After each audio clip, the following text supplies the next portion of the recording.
Today on the No Sitting on the Sideline Dad podcast, episode number 68, I have a question. Is it possible to have a happy divorce, co-parent without being disrespectful to the other co-parent? We answer those questions next with my guest, Teresa Harlow, author of the book, Happily Divorced.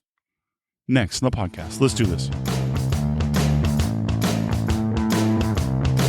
Welcome to the No Sitting on the Sideline Dad podcast, a podcast about a journey of discovery and conversations about not sitting on the sideline of life. Let's get involved. Here's host Joe Foley. Welcome to the podcast. Hey, my name is Joe Foley. I want to say thank you for being here. This is a podcast about a journey to discovery, trying to figure out this parenting thing or challenges we need as an individual person. So, man, I don't have the answers, do you? So that's why I bring these guests on, so I'm trying to figure out stuff. Me and you can figure out stuff together. I know as a dad and a parent, time limited, so I appreciate you being here. I'm not an expert. I'm on a journey just like you, trying to figure this out one day at a time. Next up, my guest, Teresa Harlow, author of the book, Happily Divorced, The Journey of Co-Parenting. This topic kind of hits home for me because I'm divorced, and I co-parent my son's mom. And the reason bringing Teresa on, because the topic's relevant. Divorce it seems the normal thing nowadays. And it's hard by nature. It's adversarial. People are bitter towards each other, mean to each other. But do we really have to be? I mean, it changes everything when kids are involved in the divorce process. Sometimes I think we need to use the golden rule. Something that Teresa talks about in this interview. Treat others the way we want to be treated. This is a great conversation with Teresa. We talk about the ins and outs of co-parenting and try to navigate through divorce. So let's jump right in. Welcome, Teresa. Thanks, Joe. Good to be here. I gotta ask a question. I want to get to know you a little bit about the co-parenting because I can relate to you in many ways. What is one positive thing about the divorce and co-parenting you experienced? You know, this is going to sound really funny, but my ex-husband and I actually learned to treat each other respectfully as a result of our divorce and subsequent co-parenting. I mean, it's funny because it's something we couldn't figure out how to do when we were married, right? Mm-hmm. What kind of things you learned? What was it like? How did you come to that way of being? Well, so it really kind of started with the pronouncement of the divorce. You know, it was my ultimate decision to say, hey, we gotta end this. And as I was telling my ex-husband, whose name is Bob, that news, he said to me, Teresa, you realize you're going to miss half of your son's life. And what he meant by that was, we were obviously not going to live together, Bob and I. And as a result, there would be some limitations on how much time I would spend with Ian, our son. And it could be up to half. And if that was going to be the case, those times when he was spending time with his dad were not going to be times I would be there to see what he was experiencing. As he said that to me, it just weighed on me really heavily. It was like, wow, it took me 2 years to get pregnant. Mm-hmm. And I didn't do that just so that I could then give up half of the experience of parenting. So it really, in my mind at least, forced me to find a better way forward. I wasn't willing to do that. I had to figure out how we could coexist and do the simple things, at least be in the same place, so that if our son was in a couple sports young, he was into soccer and he was into t-ball at that point. And you remember t-ball, right? Well, I remember, but my son's, but I remember coaching his soccer team when he was 4. That was like herding a bunch of cats. Oh, right. Totally.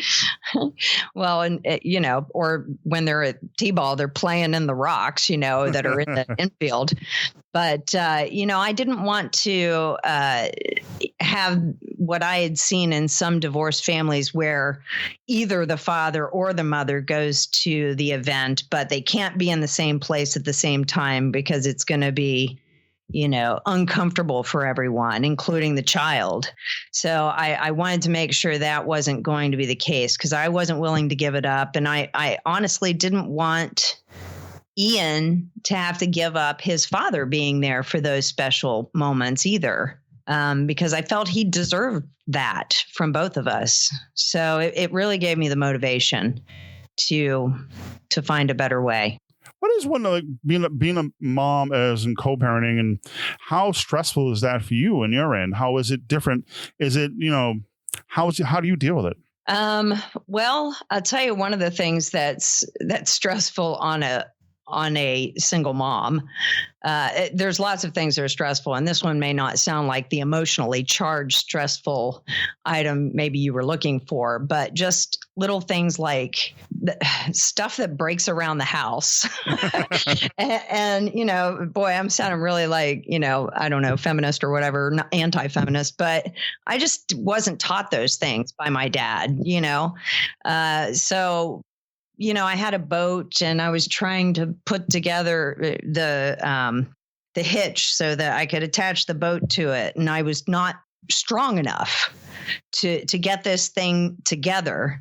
And I remember being in the driveway and literally just bursting into tears, because I was like, oh my gosh, I'm on my own. And there's this stupid thing that if I just had Bob here, we wouldn't be dealing with this. And it's all my choice that I'm in this scenario. So, I had to take on some things that were not, in my experience and in my book of tricks. And we didn't have YouTube 20 years ago when all this started. Now you can pretty much learn anything on YouTube, right? Mm-hmm. But I just had to be creative and come up with ways to deal with things that in the moment I had to do that were not in my experience. That's more on the pedestrian side of things, right?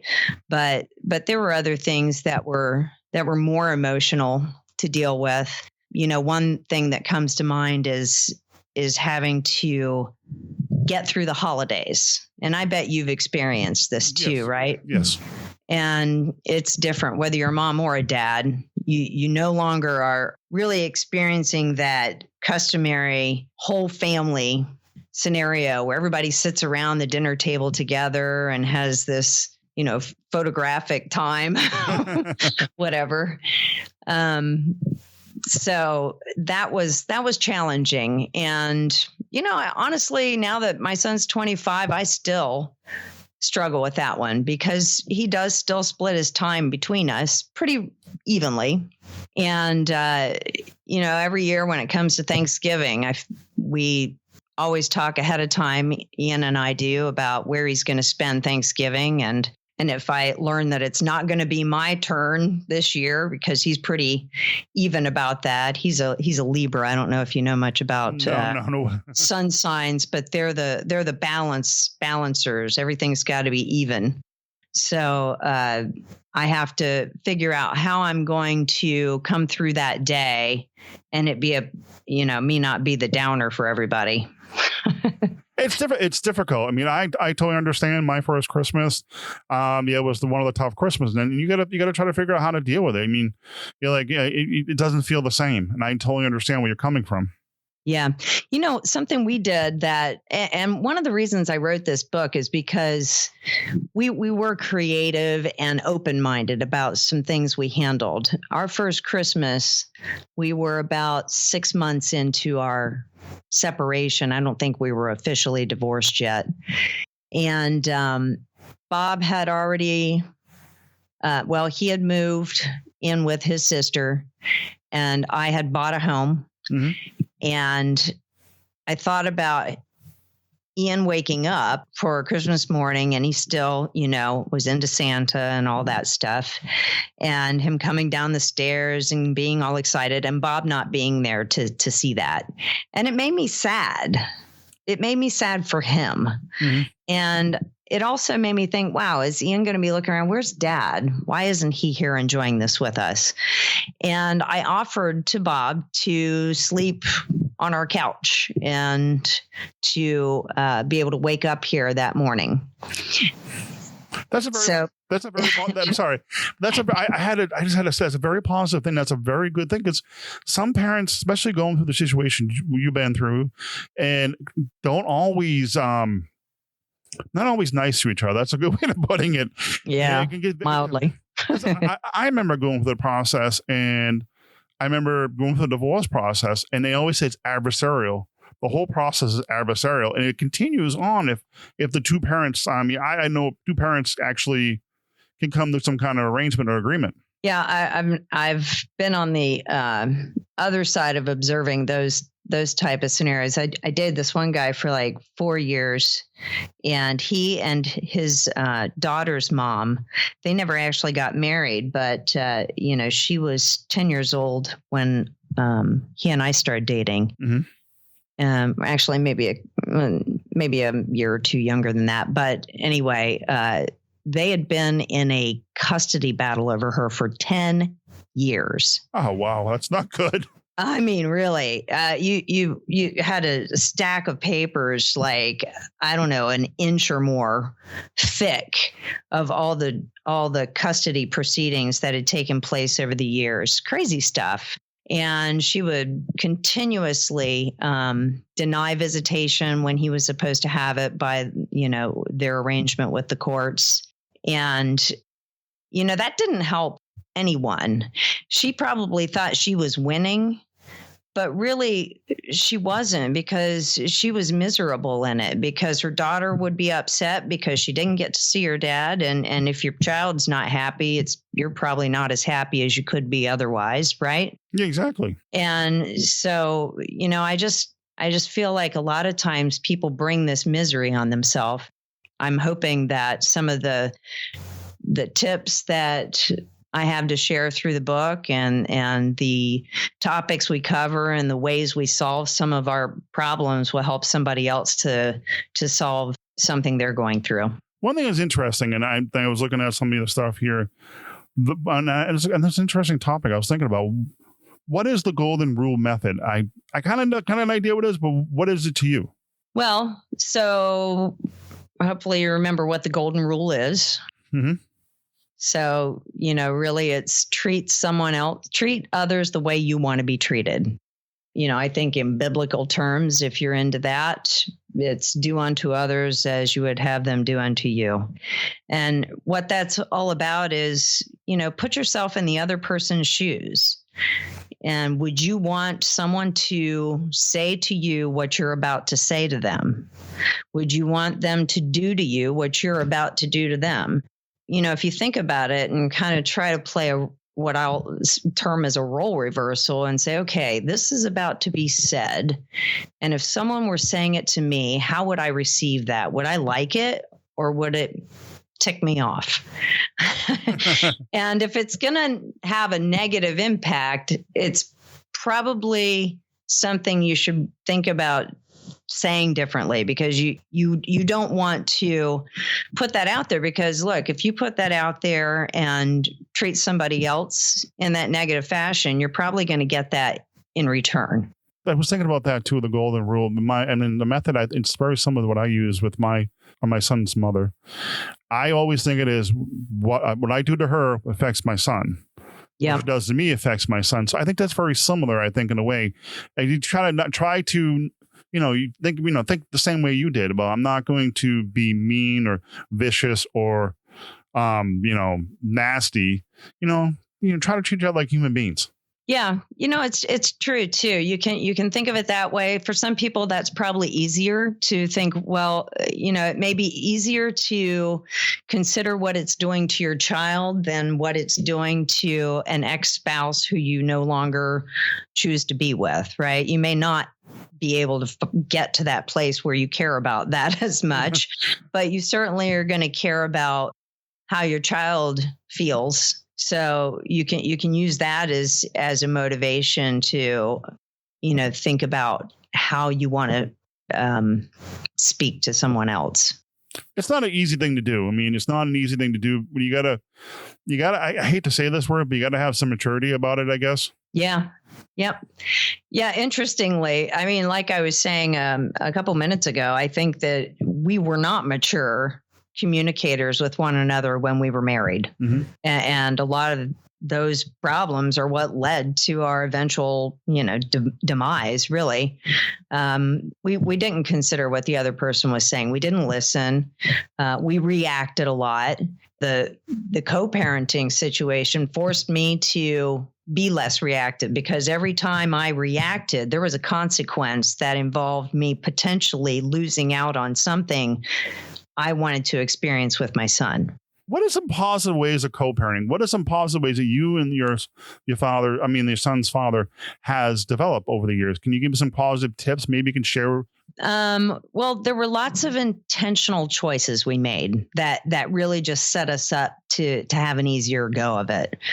I think one of the most pivotal choices we made was to live close. By living close, it really got rid of a lot of the inconveniences, if you will, of living separate. We didn't have to spend a lot of time going back and forth between homes. We literally lived a half a mile by road and a quarter mile walking distance from each other. So, that took care of a lot of problems that we didn't end up having to deal with because it just wasn't part of our scenario. Another thing we did was we agreed on a schedule of how we would split our time with our son, and we stuck to it. We kept our commitments to that and kept it consistent. I think a lot of what keeps children in a better scenario and so that they not just behave, but are happier in their existence is consistency and predictability. They constantly don't know where they're going to be tomorrow, or where their clothes are going to be, or where that special toy is going to be, or where their friends are going to be tomorrow. Then it just leaves them not sure of what's going on, and how to deal with things becomes more difficult for them. What is 10 ways? I'm thinking another way too. 10 ways to regain time with kids after divorce? Because after divorce is kind of messy.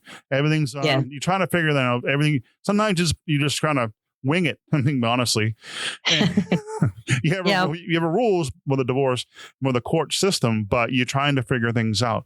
How do you gain some time back with your kids after divorce? Yeah, I've got lots of thoughts on that one. I do have my 10 ways for regaining that time. Besides living close, which was a big contributor there, and agreeing on that schedule, you have to also remain flexible in that schedule, so that if there's a special time that let's say your spouse is taking a special Disney trip with family, and it's a once in a lifetime sort of opportunity to go, and it happens to be your week, right? You have to allow some flexibility there, so that later on down the road you may need that in return. But with that, I'd say some other ways to regain time. One of the things we did was, and again, this was before, makes me sound so old. It's before FaceTime, before Skype, talking to our child on the phone every day. We did that at least once a day. Usually at the end of the day, I'd call and talk to Ian and say, hey, how was your day? And get him to talk about school or friends or what special thing happened to him that day. And just that little bit of connecting kind of, again, it instilled some consistency. Mom is there always. Dad is there always. Not just on the week that you have your visitation, which that word just bothers me. Visitation. Doesn't it remind you of like hospitals or prisons? Jail time. Yeah, it's like, What an offensive word. Seriously. I just like to call it parenting time. But some other things, are really basic. Volunteering to be the before or after school parent. Since Bob and I lived close, it made it even easier for us to make this choice. But, we both worked full time. And so at one point, he went to work earlier than I did, and he got off earlier. So it worked out such that I could be the before school parent, and he would drop Ian off to me every day.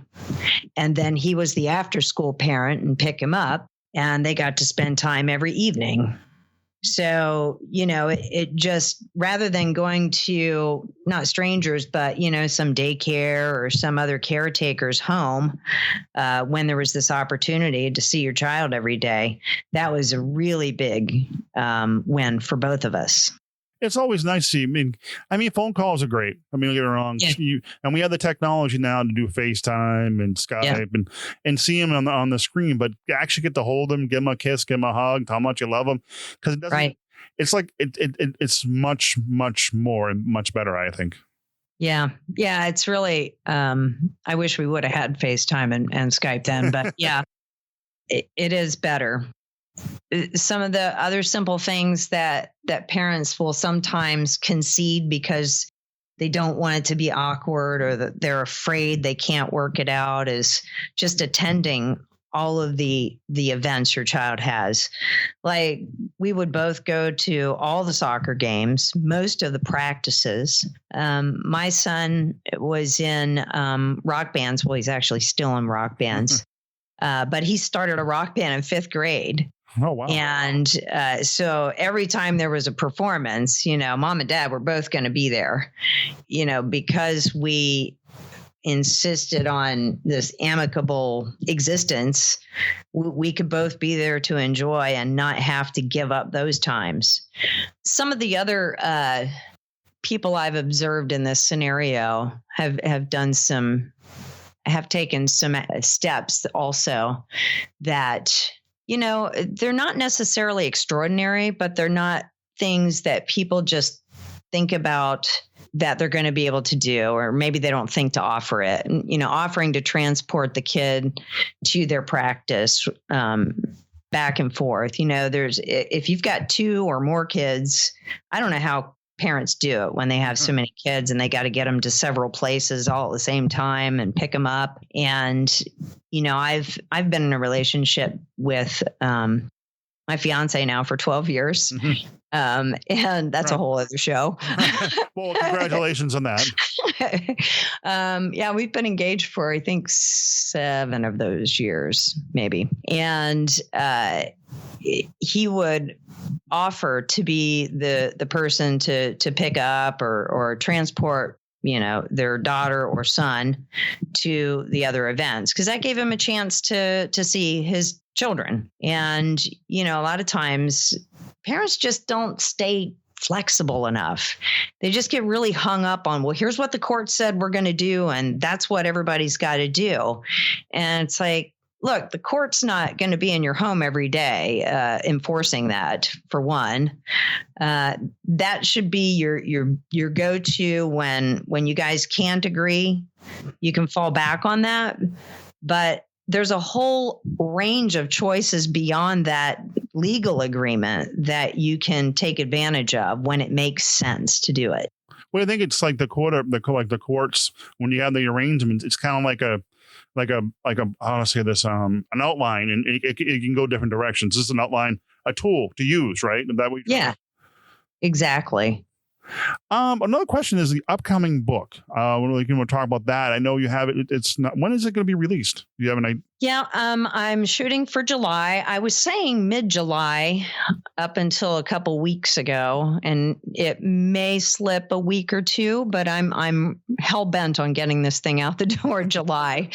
I work full time, so it's trying to fit it in between everything. But right now, I'm looking at mid-July to late July. And I actually have a book launch coming up here locally with friends. I call it the Friends and Family book launch. Mm-hmm. And that's scheduled for October 12th. So come hell or high water, we're going to have printed books at that thing.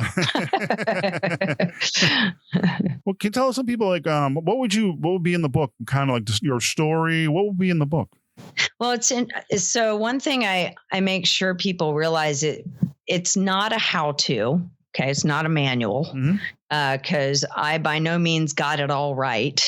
And in fact, I try to be pretty authentic in there to say, hey, this particular thing we didn't really work out as well as we would have liked. And here are some thoughts on, in retrospect, how we could have done it better.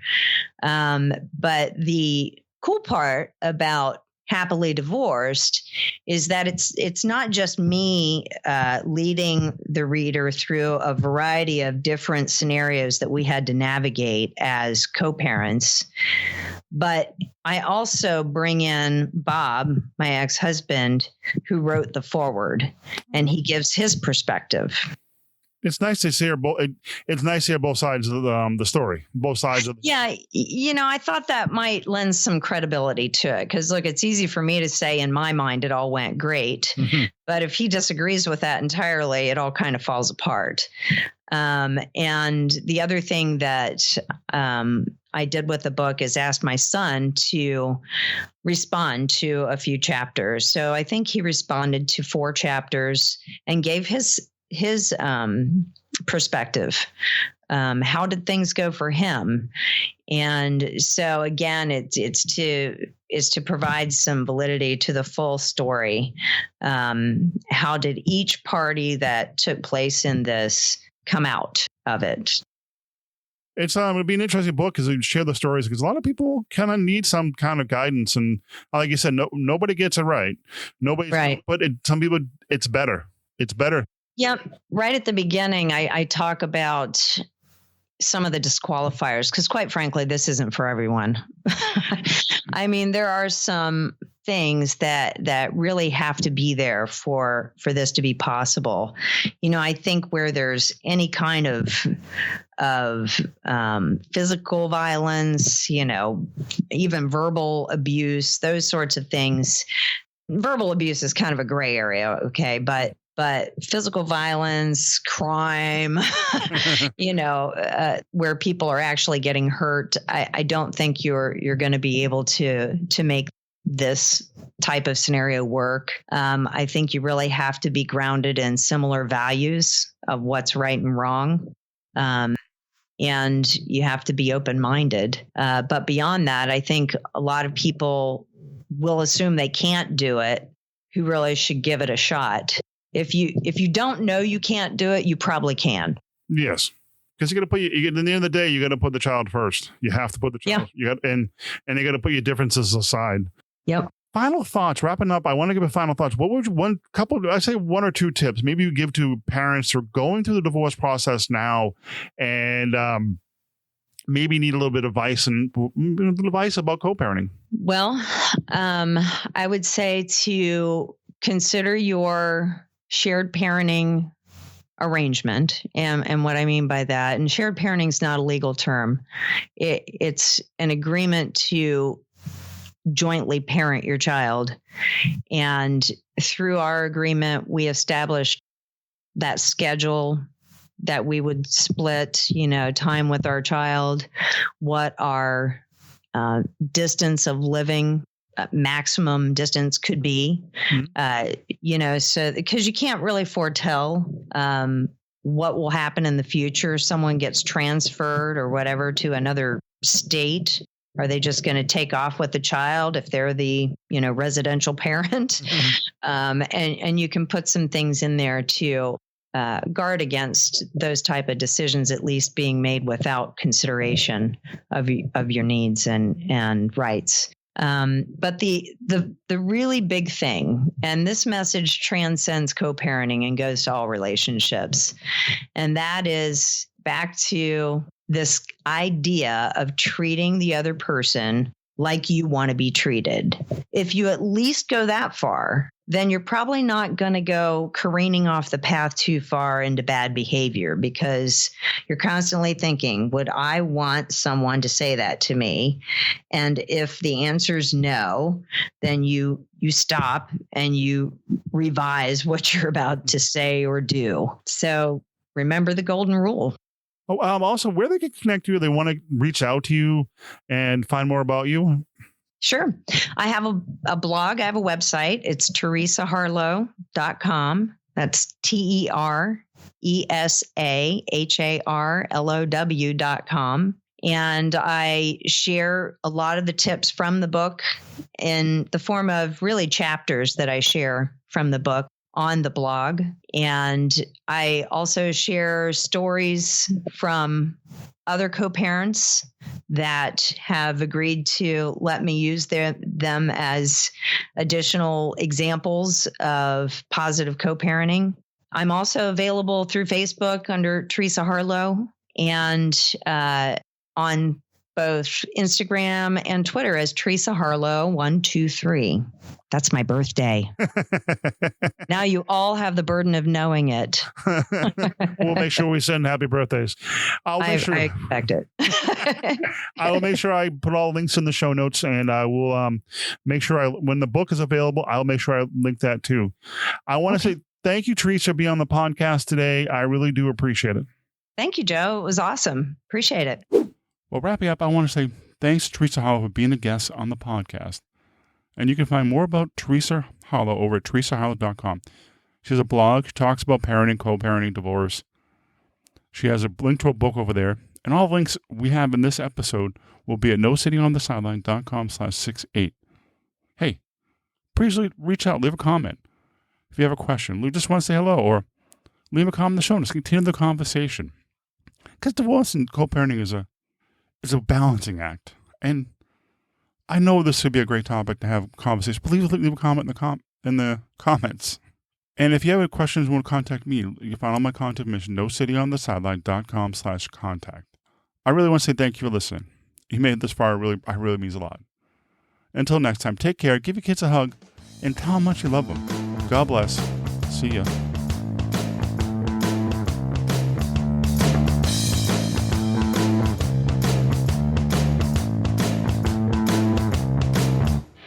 Thank you for listening to the podcast. Please subscribe to the newsletter to receive updates of the show and helpful and useful tips.